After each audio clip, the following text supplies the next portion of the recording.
Indonesia merupakan salah satu dari 8 negara pendiri Open Government Partnership.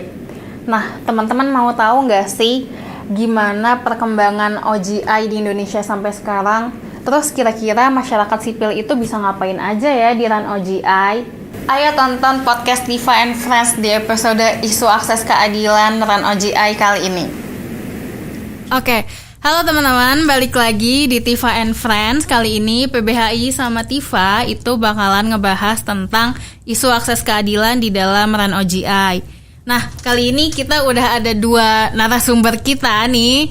Boleh kenalan dulu, siapa sih nih yang ada di sini? Baik, ya, selamat siang teman-teman, Mbak Deta, Mbak Arsa. Nama saya Priyanto Rahmatullah, saya bekerja di Kementerian PPN Bappenas. Terima kasih. Ya, halo, selamat sore semua teman-teman. Saya Arsa, saya dari Indonesia Judicial Research Society atau IJRS. Oke, baik teman-teman. Aku Deta, aku yang bakalan memandu kegiatan kita kali ini. Nah, langsung aja kita ngebahas, Pak, apa sih OGI, Pak? Dan kenapa sih penting gitu OGI untuk diketahui sama masyarakat? Baik, terima kasih Mbak Deta. Jadi saya kira ini pertanyaan yang penting ya, karena OGI itu atau Open Government Indonesia itu sesuatu yang mungkin belum banyak diketahui oleh masyarakat terutama ya. Jadi OGI atau Open Government Indonesia itu merupakan implementasi kita ya terkait keanggotaan kita di Open Government Partnership. Jadi pada tahun 2011 ya Indonesia itu bersama-sama dengan 7 negara lain itu kita berinisiatif mendirikan Open Government Partnership. Ya, di situ ada Amerika, UK, kemudian South Africa, Meksiko, Brasil, Norwegia. Dan South Africa kalau nggak salah ya. Jadi kita sepakat ya untuk memajukan keterbukaan pemerintah ya dalam segala hal ya untuk tentu saja lebih mengglobal ya. Artinya kita punya inisiatif, kita punya best practice, kita punya experience, kebetulan cocok dengan negara-negara tersebut ya. Kita di tahun 2011 itu kita berinisiatif mendirikan Open Government Partnership. Nah, ini sudah dari 2011 sehingga saya kira kita sudah banyak sekali menghasilkan beberapa rencana aksi nasional ya terkait dengan keterbukaan pemerintah. Isunya macam-macam, termasuk juga akses to justice atau akses kepada keadilan. Ya, singkatnya seperti itu. Oke, kira-kira apa sih latar belakangnya? Kenapa akhirnya penting nih membawa isu akses keadilan ke dalam renaksi OGI, terutama di kurang lebih dua kali renaksi OGI kali ini gitu? Ya, saya kira isu akses to justice atau akses kepada keadilan ini memang masih menjadi isu yang sangat-sangat penting ya. Di kami di Kementerian PPN Bappenas, Rencana Pembangunan Nasional Bappenas, itu kita menempatkan hukum ya, kemudian politik ini menjadi sesuatu yang mendasar. Jadi necessity condition. Jadi kalau kita nggak punya fondasi yang bagus di sini, maka pembangunan lain juga tidak bisa dikerjakan, ya kan? Bayangkan misalnya orang pergi ke pasar ya kan, orang pergi beraktivitas bekerja tanpa ada jaminan hukum, jaminan keamanan, maka itu tidak akan terjadi. Nah, makanya di dalam OGI kita mendorong ya supaya akses to justice atau akses kepada keadilan ini semakin meningkat ya. Kita tahu bahwa negara kita Indonesia masih banyak ketertinggalan dari negara-negara lain ya. Kemarin kita juga melihat bagaimana misalnya indeks government kita, efektivitas indeks kita itu sangat rendah. Bahkan kita di negara kawasan ASEAN ini kita lebih kecil daripada Thailand, Filipina bahkan ya. Nah, ini menjadi suatu hal yang saya kira menjadi pemicu ya, lebih meningkatkan kita bagaimana aspek keterbukaan terutama terkait dengan akses to justice ini semakin mengemuka ya. Kemudian kita juga banyak menjumpai ya bagaimana hukum itu tidak bisa diakses secara lebih murah ya kan. Kita tahu bagaimana kalau masyarakat itu takut ya dengan urusan-urusan hukum ya. Kadang orang bilang kalau kehilangan ayam gitu kan, ketika kemudian melapor ke sana ke sini ya kecurian, malah kehilangan kambing gitu misalnya ya. Ini kan sesuatu yang banyak sekali terjadi di masyarakat ya. Sehingga dengan aspek-aspek keterbukaan terhadap hukum ini kalau semakin meningkat ya, baik dari masyarakat bahkan terlebih dari APH, aparat penegak hukumnya ya. Nah ini moga-moga ini semakin nanti menimbulkan awareness ya teman-teman di masyarakat maupun di aparat pemerintah ya, supaya lebih nanti concern terhadap bagaimana masyarakat yang bisa mengakses keadilan ini secara lebih murah, lebih efektif gitu ya, dan tentu saja juga mampu menghasilkan keadilan ya. Demikian kira-kira. Oke. Kalau gitu aku mau ke Kak Arsa nih, kira-kira dari adanya OJI ini, terutama masuknya isu akses keadilan, apa sih keuntungan buat masyarakat sipil gitu? Ada pembaharuan advokasi kah atau apa gitu? Sebetulnya aku tentu tidak bisa berbicara untuk seluruh masyarakat sipil ya, tapi ini menurut pengalaman yang dimiliki oleh IJRS sendiri, sangat diuntungkan dengan adanya Open Government Indonesia, karena Open Government Indonesia ini bisa dikatakan salah satu praktek yang best practice mungkin ya, di mana mendorong adanya kolaborasi antara CSO atau masyarakat sipil dengan pemerintah. Selama ini kan pemerintah mungkin memandang masyarakat sipil itu sebagai yang melawan pemerintah begitu kan, atau yang keras menentang pemerintah dan kebijakan-kebijakannya. Padahal sebetulnya masyarakat sipil juga mungkin beriringan kerja-kerjanya sebetulnya dengan pemerintah. Dan juga selama ini kita mungkin memandang pemerintah itu mungkin ketika membuat kebijakan tidak berbasiskan data dan lain-lain. Itu juga mungkin tidak seperti itu juga gitu. Jadi adanya Open Government Indonesia ini tentu membuka ruang kolaborasi, jadi kita saling mengetahui kerja masing-masing gitu, mulai dari kerja masyarakat sipilnya itu sendiri sampai kerja dari pemerintah itu sendiri, yang ternyata itu banyak banget kesamaannya gitu, dan juga saling melengkapi gitu. Misalnya ini salah satu contoh ya, pekerjaan terkait peraturan mengenai orang dengan disabilitas, itu semua orang concern di isu itu. Tapi setelah kita berkolaborasi di Open Government, ternyata kita memahami bahwa kepolisian, kejaksaan, Mahkamah Agung atau aparat-aparat penegak hukum itu bukan melupakan isu disabilitas, tapi mereka sedang menyusun gitu. Yang tentu penyusunan itu kan tidak bisa cepat gitu ya, tapi itu membutuhkan waktu yang tentu dengan adanya masyarakat sipil, kolaborasi dengan masyarakat sipil itu menjadi terbantu gitu. Kita membantu data, kita membantu hasil kajian-kajian yang kemudian digunakan oleh pemerintah, aparat penegak hukum untuk menyusun kerangka yang baik gitu, dan juga sesuai dengan kebutuhan yang ada. Jadi itu mungkin salah satu keuntungan yang kemudian kami betul-betul rasakan gitu. Dan itu yang pertama. Ada lagi yang kedua sebetulnya keuntungan yang kami lihat, bahwa dengan adanya Open Government Indonesia ini sebetulnya menjustifikasi kerja-kerja kami gitu. Kami itu terutama seperti yang tadi Bapak sebutkan, bahwa akses terhadap keadilan itu erat dengan keterbukaan pemerintah. Dulu sebelum ada ini kami mana kebayang gitu, emang iya ya akses keadilan itu sama dengan Open Government, apa hubungannya? Memang keterbukaan pemerintah apa hubungannya sama akses keadilan? Setelah kita berkolaborasi melihat lebih dalam, kita mengetahui bahwa selama ini yang kita kerjakan itu merupakan hal-hal yang bisa dikatakan sebagai capaian dari keterbukaan pemerintah. Hal-hal yang kami lakukan ini mendorong pemerintah itu lebih terbuka, lebih partisipatif, lebih inovatif juga gitu. Jadi apa yang kita kerjakan ini bukan semata-mata kita kerjakan hanya karena isu kita saja, tapi juga sebetulnya itu mendorong apa yang dikerjakan pemerintah. Nah itu baru ketemu setelah adanya Open Government Indonesia ini sebetulnya. Jadi inisiatif yang sangat baik dan patut untuk dipertahankan terus gitu. Dan perlu didorong juga dengan KL-KL yang lain ya, atau pemerintah yang lain gitu. Pemerintah kan nggak hanya Bappenas, kemudian masyarakat sipil nggak hanya IJRS, tapi juga ada yang lainnya yang tentu kerjanya masing-masing ada lagi gitu, berbeda-beda yang kalau dilihat lebih dalam sebetulnya saling berhubungan, saling melengkapi gitu. Jadi memang harus dikolaborasikan lagi secara lebih sinergis seperti itu. Itu sih Mbak Deta.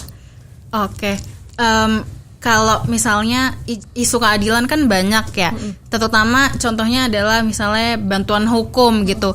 Kira-kira gimana pandangannya masyarakat, teman-teman masyarakat sipil gitu dalam memandang bentuk rangkaian advokasi kebijakan bantuan hukum yang sebenarnya kita juga tahu masih banyak masalahnya gitu di dalam OGI ini tuh, apakah membantu dan sejauh mana membantunya OGI untuk membuka akses perluasan bantuan hukum. Oke, sekarang kita berbicara isunya ya, isu bantuan hukum. Seperti yang saya jelaskan tadi bahwa Open Government Indonesia itu mendorong kolaborasi. Nah, kita itu khususnya di IJRS ya, itu mengenal namanya advokasi satu cycle. Satu cycle itu di mana kita berangkat dari adanya kajian terlebih dahulu, mengetahui masalahnya apa sih sebetulnya. Setelah itu kita mengadvokasikan ke pemerintah, kita menjelaskan datanya, kita mendiseminasikan datanya, kita mendorong gimana supaya data ini dalam tanda kutip mengubah gitu kebijakan yang mungkin kurang gitu. Nanti setelah dari situ kita memastikan ada monitoring atau evaluasinya. Jadi kan sudah dipastikan perbaikannya di kebijakannya, lalu dipastikan apakah sudah benar adanya perbaikan yang dilakukan sudah sesuai dengan kebutuhan yang dikaji tadi di awal.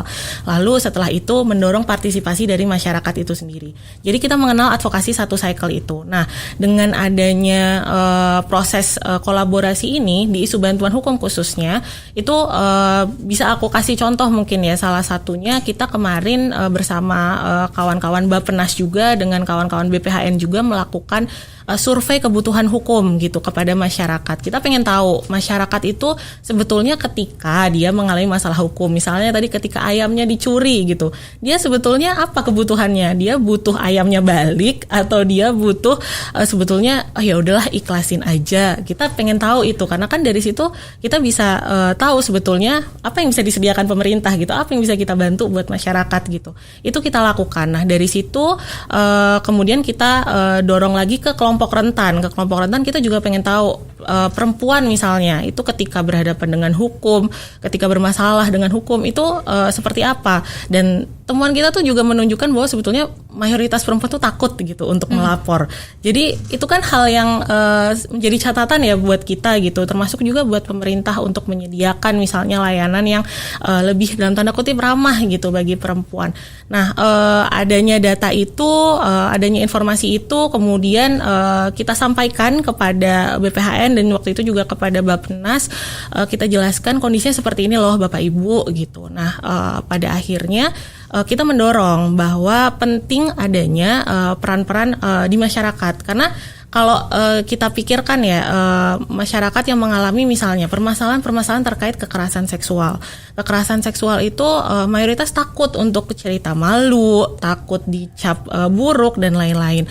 Dan mayoritas dari mereka memilih untuk bercerita kepada orang terdekatnya gitu. Nah, gimana kalau misalnya orang terdekatnya memilih untuk udahlah nikah aja gitu, atau udahlah ikhlasin aja, udahlah terima aja itu takdirmu gitu kan. Tapi kan seharusnya tidak seperti itu. Jadi kita perlu memberdayakan orang-orang terdekat, orang-orang di masyarakat itu untuk memastikan perempuan itu bisa memilih jalan yang sesuai dengan kebutuhannya.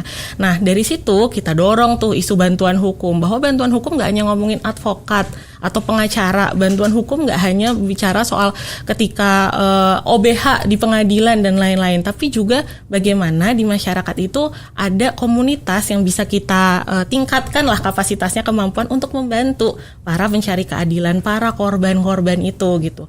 Itu yang akhirnya kita dorong. Dan sekarang mungkin dikenal juga dengan istilah paralegal gitu. Jadi itulah yang kemudian didorong juga sekarang oleh BPHN dan juga oleh Bappenas juga tentunya seperti seperti kemarin yang disebutkan juga ada Paralegal Justice Award dan lain-lain, di mana kita berusaha mengakui gitu bahwa ada paralegal yang berperan penting di masyarakat, di komunitas untuk membantu para korban, membantu para pencari keadilan. Jadi di isu bantuan hukum adanya kolaborasi ini tuh sangat membantu gitu. Jadi dari yang data yang kita cuman biasanya dibukukan doang gitu atau di post di sosial media doang gitu, sekarang tuh udah bisa jadi peraturan atau benar-benar bisa jadi rencana kerja pemerintah di Indonesia gitu. Jadi itu tuh kesempatan yang sangat langka dan sangat sulit untuk dilakukan apabila tidak adanya kolaborasi ini tadi.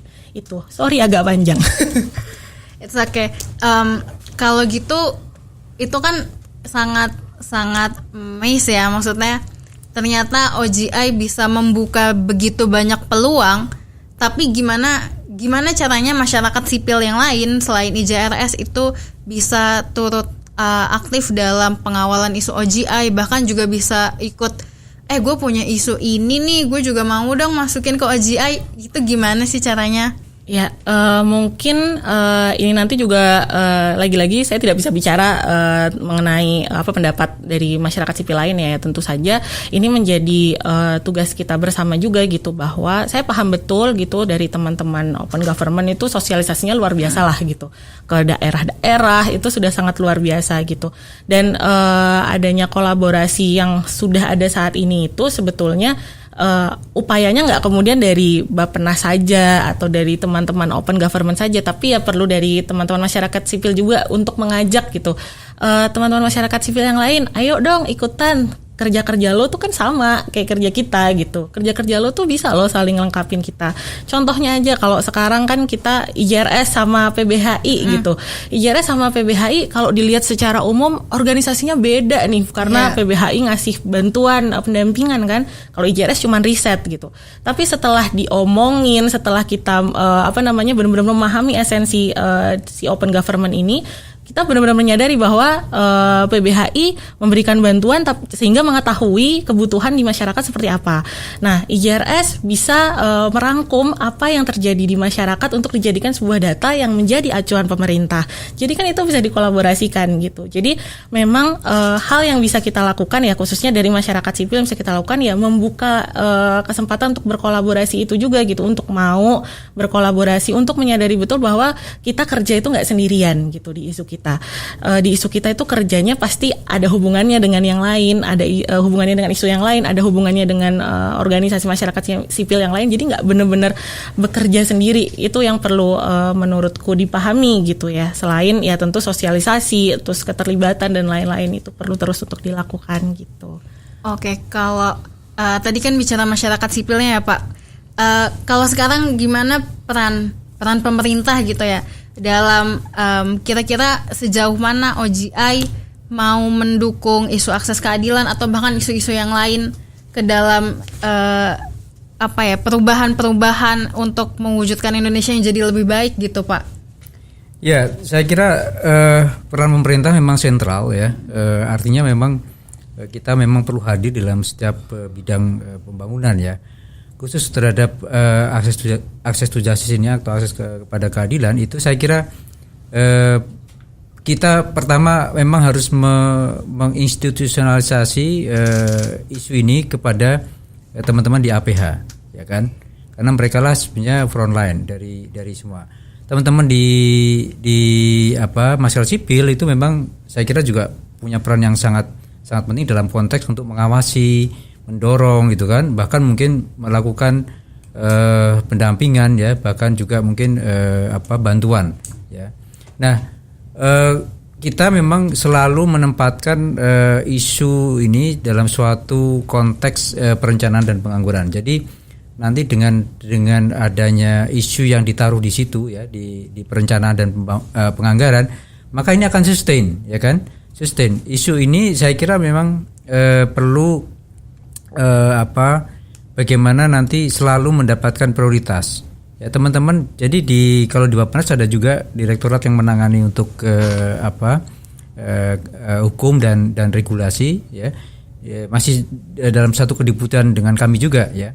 Nah, di situ nanti setiap setiap tahun isu-isu terhadap antara lain inilah ya, bukan hanya akses kepada keadilan, tetapi juga isu-isu lain ya, itu juga selalu kita bahas ya, antara Bappenas, kemudian teman-teman di APH ya, yang terkait kejaksaan, kepolisian, kehakiman ya, dan lembaga-lembaga yang terkait dengan hukum, itu untuk selalu menempatkan ini dalam suatu kerangka perencanaan anggaran ya.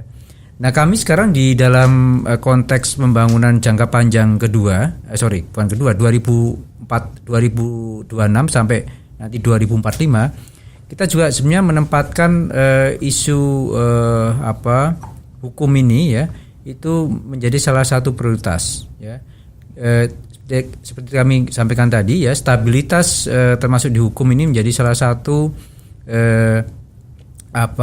requirement dalam konteks nanti mewujudkan transformasi Indonesia yang lebih baik ya. Di 20 tahun ke depan kita juga menempatkan bagaimana outcome-nya adalah leadership ya. Jadi leadership ini saya kira juga penting ya, di setiap aspek, dan juga vibrant civil society ya. Jadi saya kira ini suatu pemikiran yang cukup progresif dari Bappenas ya, bagaimana kita nanti hand in hand dengan masyarakat sipil ya, untuk selalu menjadi actor of development ya, tidak hanya di dalam konteks melakukan pengawasan atau melakukan pendampingan, tetapi juga mungkin menjadi aktor langsung ya. Kita paham bahwa ke depan itu memang government expenditure kita akan semakin rendah terhadap GDP. Jadi sekitar 12% ya. Jadi sisanya memang akan dikelola oleh teman-teman non state actors, termasuk teman-teman yang bergerak di aspek hukum ya. Nah, ini salah satu yang Bappenas bisa kawal ya, supaya tetap akses-akses seperti ini nih menjadi perhatian. Dan juga salah satu poin penting juga dalam OGI adalah bagaimana nanti praktek-praktek baik ini bisa kita terus replikasi ya kan. Tidak hanya di level pusat ya, tetapi harusnya sampai ke daerah ya. Bagaimana tujuan kita supaya mewujudkan akses to justice yang lebih murah, terkoordinasi ya kan, dan juga memberikan benar-benar aspek kehadiran kepada masyarakat. Saya kira itu, Mbak. Oke. Ini jadi pertanyaan terakhir untuk keduanya. Apa harapan perwujudan di isu akses keadilan di RUN OGI kali ini? Oke, saya kira kami di OGI ini kita memberikan fasilitasi ya, bagaimana nanti antara pemerintah dan non state actors juga ya, non pemerintah termasuk teman-teman di OMS ini untuk bareng-bareng menggarap suatu isu ya. Tetapi saya kira memang kita tidak bisa sendiri ya kan, pemerintah tidak bisa sendiri karena memang keterbatasan pemerintah. Jadi kita perlu bantuan dari atau support dari teman-teman non state actor nih, termasuk OMS ya. Ini yang saya kira menjadi kunci nanti bagaimana ketika keterbukaan itu kemudian membuahkan hasil kepada hal-hal yang lebih spesifik, termasuk kepada akses terhadap keadilan ini. Demikian mungkin. Oke. Mungkin kalau dari aku sebetulnya agak mirip sama Bapak ya, bahwa memang masyarakat sipil ini juga nggak bisa sendiri sih Pak, gitu, karena dari kami masyarakat sipil secara sumber daya kan tentu terbatas ya Mbak Deta gitu. Jadi makanya kita membutuhkan juga sebetulnya kolaborasi dengan pemerintah, dengan APH juga, karena yang memiliki pos anggaran yang dapat memastikan itu benar-benar terlaksana dalam rencana kerja mereka itu adalah teman-teman dari pemerintah gitu. Jadi masyarakat sipil ini memang ya itu tadi tidak bisa sendiri. Kami mungkin bisa kita bisa berkolaborasi misalnya seperti yang sudah kita lakukan gitu. Kami menyediakan kajian, data dan seterusnya, tapi memang itu perlu terus didorong oleh pemerintah juga gitu. Bagaimana data kajian yang sudah kita beri itu dapat dimasukkan ke rencana kerja mereka dapat dijadikan acuan untuk reformasi kebijakan di isu akses keadilan khususnya. Jadi harapannya mungkin ke depannya untuk keterbukaan pemerintah ini juga perlu dipastikan lagi gitu di KL-KL-nya Bapak gitu, di pemerintah itu mereka memahami betul gitu mengapa KL-KL dan pemerintah ini harus gitu terlibat dalam open government, karena kalau masyarakat sipilnya sangat semangat Bapak untuk menjalankan open government ini karena semua pekerjaan kita ada relationnya gitu lah sama open government gitu sih paling Mbak Deta. Oke, berarti harusnya harus ada ko-kreasi gitu ya di Run Ogi kali ini, terutama di isu akses keadilan kayak gitu. Oke, udah. Kira-kira ini untuk menutup closing statement deh dari kalian berdua gitu. Kami sangat terima kasih ya teman-teman di PPHI maupun IJRS itu sangat concern terhadap apa yang kita hasilkan bersama di rencana aksi ke-7 ya. Moga-moga ini kita bisa mengawal ya kan, khususnya terkait dengan bidang akses to justice ini ya. Saya kira ini suatu isu yang sangat penting, apalagi tahun depan kita menghadapi tahun politik ya. Kita menghadapi pemilu yang sangat luar biasa ya. Kita akan menghasilkan pemimpin baru ya. Akan banyak dinamika ya kan, sehingga saya kira peran dari teman-teman OMS ini sangat penting ya dalam rangka nanti memberikan feedback kepada kami di Bappenas ya terutama. Demikian mungkin Mbak Deta. Terima kasih. Kalau dari aku mungkin istilah ko-kreasi ini sendiri perlu terus untuk digaungkan. Tidak hanya digaungkan, kemudian perlu juga dipastikan pelaksanaannya. Bagaimana memastikan ko-kreasi ini terus berjalan untuk mencapai apa yang sudah kita berdua rencanakan gitu di pemerintah maupun masyarakat sipil. Jadi pengawalan, memastikan implementasi dari ko-kreasi itu sendiri serta memantau sejauh mana ko-kreasi itu bisa berjalan, itulah menjadi PR kita bersama. Itu sih Mbak Deta.